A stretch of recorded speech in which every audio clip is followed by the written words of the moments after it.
Boys and Girls Championship, Tony. Did you run in it? No, unfortunately. You never ran there? I was close, but I didn't get to run in it. The guys were faster than me. Yeah. They were super. You on the team still? So were you on the winning team when we won? No, actually that year I didn't make the team. Year? I could have made the reserves, but I said no, I don't want to go as a reserve. You know? But when we won that year, I was on the track to celebrate it. No, I was on the track too. I was on the track. I was in the stadium, but I was on that. I was on the track I celebrating. was jumping over that fence. I was on the track. And I remember when we won it that year with Edwin Allen. No, it was Homewood, I believe. Always Homewood, bro. Is either Homewood or Edwin Allen won it with that year? Yeah. So Boys and Girls Championship. No, it was Edwin Allen. Yeah, it was Edwin Allen. Yeah. Yeah. So Boys and Girls Championship in Jamaica is the culmination. I think we don't have university games in Jamaica like that. No, we don't have high school championships of any kind in the world like Boys and Girls Championship. The Boys and Girls Championship where all the athletes just come together and compete against each other. That is where you see the future. You see glimpses of the future of Jamaican talent there. People under 18-year-olds running 10 flat. 18-year-olds running 10 seconds. Like, that's not easy. Able to keep up with an adult professional that has been training in his entire life. Yeah, it needs to be studied. High school. And you know what? These athletes are running, and for the bigger high schools like my high school and some others, they have like that. They have good infrastructure in place. But some people, they barely have a spike.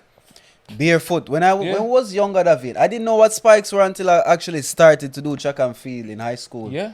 I didn't wear any type of spikes for real. Like, if it's not like bare feet, it's with like regular trainers or sneakers, if you call them that way. Exactly. And they're performing. And this event needs to be studied and recognized, because this event, if you excel at it, chances are 5 years from then, you'll be at the Olympics. Chances are. Yohan Blake, Usain Bolt, all excelled in these championships. There were glimpses of them. I remember when Yohan Blake was running. I used to hear this rumor about Yohan Blake. I don't know how true it is. What? It used to be a rumor around the track and field community. If it's true, bravo to him, honestly, because it worked for him. You ever hear about this thing about sexual frustration? Yeah. And how it will lead to... how it will lead to like a better performance? Yeah. Even for example, in the 2014 World Cup, apparently the Argentinian coach told the guys that they couldn't bring their girlfriends in the camp because they wanted the best from them. You know? So I heard that he didn't have sex. He was a virgin up until later in his life. Not later in his life, but at least until past 19, yeah, but 20. Yohan is a religious youth too. So that could have played a factor in it. That too. The religious youth. Yohan, one thing we know. I know Yohan recently said that he doesn't feel he gets enough credit from Jamaica. He doesn't. Dog, we just see the man is almost the third fastest. Technically the second. Yeah. You know? I don't think it's not that he doesn't get enough recognition. It's personality. People like showmen. People like showmen. And when Bolt was there, Bolt was a showman, and he was I would say Bolt was winning, he was coming in second, and we appreciated him, you know, gold and silver. No, when he was when Yohan Blake was second. Yeah. When Bolt was winning, Yohan Blake was next to him. Like, you know. Yeah. So it was like Bolt, everyone was saying Bolt, and no one really talks about the second place. It hurt me. You know why it hurt me, Davin? Even when that unfortunate year when Usain Bolt fall started, Yohan won the championships. But the thing is now, it never feel like he's not a showman. He's humble. He's cool. No, that. It never feel like a real win.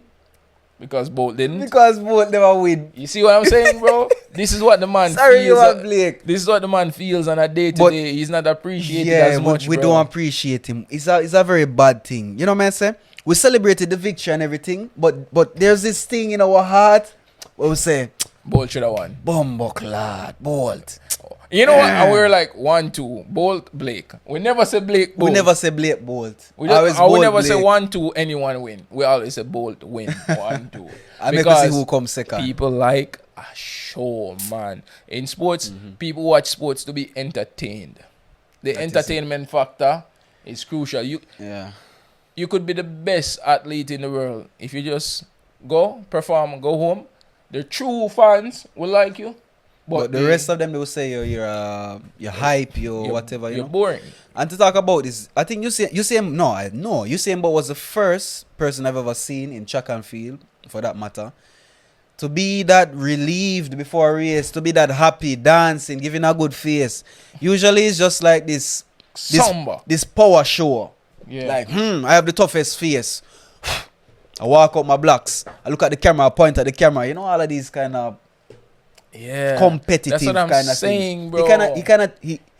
He brought competition to the sport in a way where it was seen as jovial, joyful, and playful. The fans felt connected to him. Yeah. People need to feel connected to the athletes they like. And the thing is, I remember everybody wanted to be his bib boy during those championships because he would get a high or whatever, or a selfie or a picture. That was just him. It was just the show. That's where I feel Yohan Blake fell down. It's just his personality there, because he does so much good for the island as well. Lots of charities. Yeah, man. Lots of stuff. And also, after Bolt retired, everyone felt like, okay, Bolt retired. Now is your time, Yohan Blake. And then he got plagued with injuries, unfortunately, and he hasn't recovered from those injuries. Yeah, because he didn't even make the team now. He hasn't seen his full potential since that time. Since London, he hasn't seen his full potential. London 2012, he hasn't seen his full potential. Yeah. But Yohan Blake, personally, bro, I respect you. I respect you. And it's the same case with Asafa Powell. I respect all of them, bro. Anyone, even if you finish 8th place, even if you don't make it to the finals, he's a champion. He's a champion in You're the best of the best because you made it to the Olympics. You made it to the Olympics. You're one of the best in 3 creme de la million. creme. You made it to the Olympics. Just being able to represent your country at the Olympics, that's a win already. A win. Even if we might not know your name or on the team or watch your event, just know that I respect you. And I appreciate you. For real. For real, man. Everyone. All right. The top 10 fastest women in history. Because we can't forget the women. No. Because I love seeing the women run.